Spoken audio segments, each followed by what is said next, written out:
Welcome back to the Grit Strength Podcast. I'm your host, Taylor Ware, coming at you again today with another 5-Minute Friday. Another installment. We're going to do this every Friday, and again, the thought behind this is it's easier to go Monday through Thursday as hard as you need to go with as much effort level as you need. Getting through that work week Monday through Thursday is a little bit easier than it is to really work at that same level on Friday. You're so close to the weekend. You may have plans on Friday night. Everybody else is scooting out early. Everybody else is kind of losing focus, whatever it may be. So hopefully these can help you stay focused, help you drive through Friday, and keep your foot on the gas.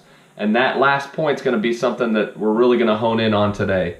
And I heard a really great point, multiple great points on a couple different episodes from Andy Frisella. For those of you that don't know who Andy is, he's the CEO of First Form, which is a big supplement company. Very successful entrepreneur, has built most of his companies up from nothing to incredible multi-million-dollar companies. Really good leader of people, really good motivator, mentor, and just has seen a lot of success and is really a self-starter. And he has a podcast called the MFCEO Project, and I'm sure you can imagine what that stands for, but he's just very blunt with how he sees things. He tells it how it is. Really motivational, and again, has some really good stuff that is beneficial to multiple different people regardless of what you do. So I encourage you to check that out. It's on iTunes if you want to check that out. Again, it's the MFCEO Project. Andy Frisella is his name. And the quote that really resonated with me in one particular podcast episode was, "There's no maintenance in success."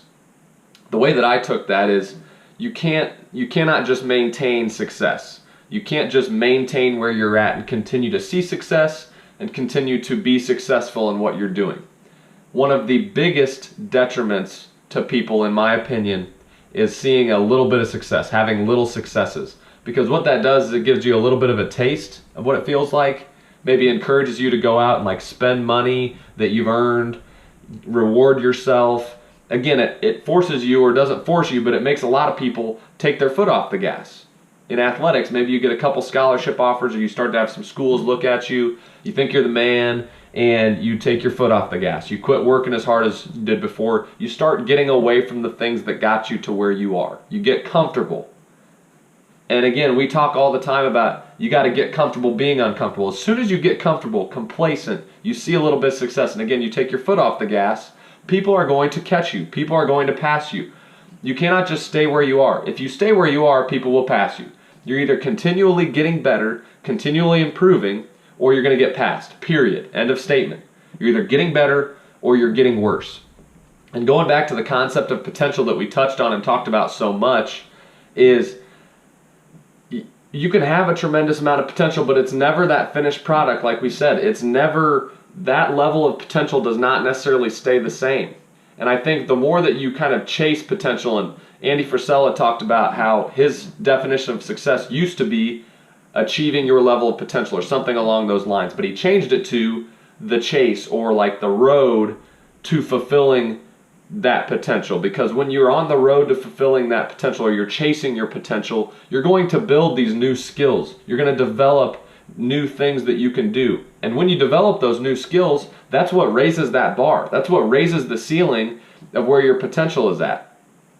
It's a really good way of looking at it, and it makes more sense, I think, to athletes and to anybody out there talking about how you can raise that level of potential. Because most people, I think, just have this ceiling in their mind of well, I can only get to that level. I can only be this good.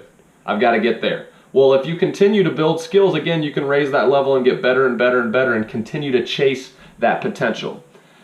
So my challenge to you on Friday, when again, it's really easy to take your foot off the gas, go maybe half as hard or a percentage as hard, or give a percentage as much effort as you did earlier in the week, to push beyond. Even if you're only given 1%, 2%, 3%, or even a fraction of a percent more effort than you did earlier in the week, or improving at a fraction of a percent more than you did in the earlier parts of the week, it's still better than nothing. It still allows you to kind of increase your gap, as opposed to allowing others to bridge that gap and potentially surpass what you're doing. And one of the things he said that, again, I think really resonates with me, and it'll really resonate with athletes, people in business, CEOs, entrepreneurs, again, whatever it is that you do, is how many things did you do today, or how many things can you do today on Friday that are remarkable, that your boss or your coach or your teammates or your colleagues would say, that is remarkable what he or she did today? You did a remarkable job today. I think if you can buy into that, and if you can try to make everything that you do remarkable, give your best effort on everything that you do, regardless of if it's Monday, Tuesday, Friday, Saturday, or Sunday, always giving everything you've got, always giving your best and trying to be incredible, trying to be remarkable, it's going to push you towards success. You are going to be successful in whatever it is that you're doing if you can stick with that. It's hard. It's not easy to do. But if you can buy into that, if you can commit to that, no matter what the day is, no matter how things are going, again, you will continue to build skills. You will raise your level of potential, and I think you will see a lot of success. That is my challenge to you today. On this Friday, instead of taking your foot off the gas, what can you do today to be remarkable? What can you do today that will be incredible to those around you?